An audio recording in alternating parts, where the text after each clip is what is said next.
personnel are drawn mainly from Kness, from the ATV development contractor Astrium, and from ESA. We have a significant ESA presence in the team, and we in fact provide the overall management of the operations. Now, since the fall of 2006, the ATV Control Center has been busy verifying the operations procedures, the software and data, and the other operations products which are required to operate the ATV. And we've also been training the teams, starting with simulations just involving the control center on its own, and a simulation model which was built by our prime contractor Astrium.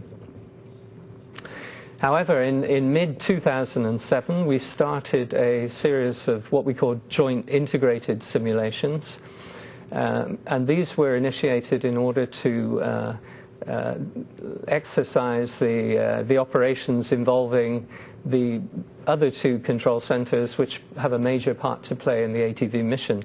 And these are NASA's control center here in Houston. You can see a picture of it, which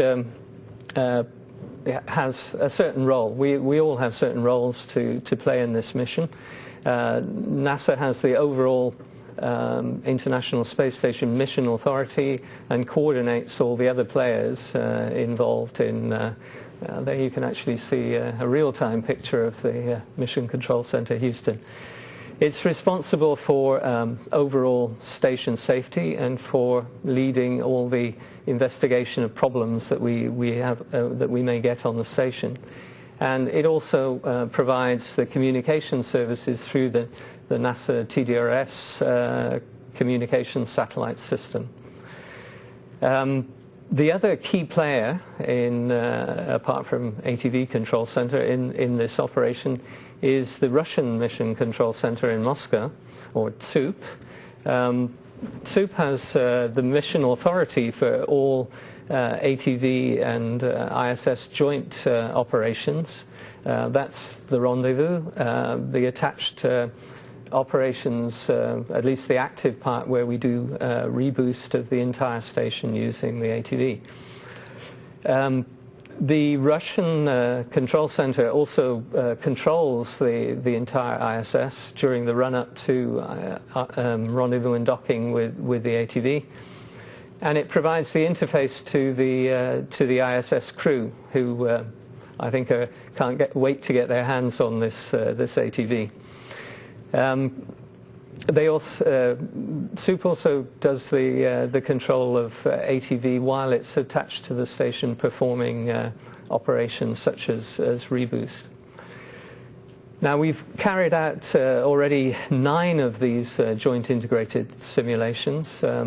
As I said, they've focused on training the interaction of the 3 control centers, particularly with respect to making go, no-go decisions during the rendezvous of ATV with the station, and reacting to any anomalies which, well, during the simulations have been thrown in by the simulation team, who are particularly devilish in finding good faults to throw at the team and exercise those that problem-solving element of operations.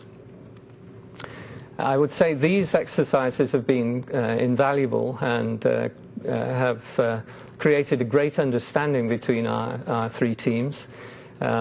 It's developed a great sense of camaraderie, and we all enjoy working with each other extremely. We all have our different ways of doing operations, but these have been molded together into a very good unit. We have another 2 of these joint integrated sims to conduct before the flight, and we will also be doing some simulations even when we're attached to the station. Now, John has outlined in his little speech the the major features of the mission, and I don't want to dwell on those again, but what I would like to do is to concentrate a little bit on the unique features of the Jules Verne mission from an operational point of view. So I'll go through the mission profile again with you, but first I would like to discuss the basic philosophy of what we're doing here in the Jules Verne mission, which has basically two main purposes. One is to demonstrate the various features of ATV, and the other is to provide an operational role of providing logistics to the station and also helping to reboost and keep it in orbit. ATV is a 20-ton vehicle when it leaves the ground. When it gets to the station, it still weighs about 10 tons. About 17 tons. And what we are doing actually amounts to a controlled collision with the space station, a very soft one, which is also known as docking. Needless to say, in order to ensure the safety of the ISS and the crew, the ATV by design implements a number of features which John described briefly, which guarantee that the rendezvous and docking to the station is safe. Now, the aim of the first part of the Jules Verne mission is to demonstrate that those features are working correctly and within predefined limits and tolerances.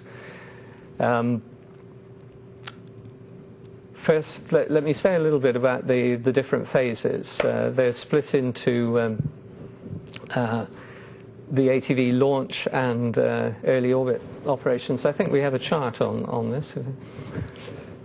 So first of all, we have the ATV launch and early orbit operations, which last a few hours, and those are followed by phasing. The phasing period allows us to catch up with the space station and get it within our sights for the next phases. Now, the next two phases are called demonstration days, and in each of those we demonstrate various aspects of the ATV and prove that those features are working properly to ensure the safety of the vehicle and the station. And the final phase is the rendezvous proper. Now, in order to systematically tick off the various aspects of the demonstration, we have devised a scheme called the JADOR process.